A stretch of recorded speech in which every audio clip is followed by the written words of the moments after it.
தர்மத்தின்படி. போகாதே கண்ணா, நீ போய்விட்டால் அன்பும் போய்விட்டால்.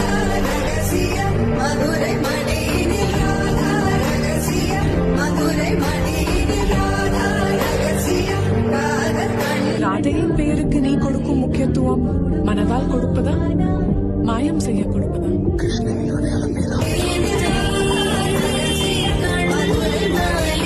வாக்கென்று நினைக்கவா, விதியின் போக்கென்று நினைக்கவா? காதல் என்று நினைத்து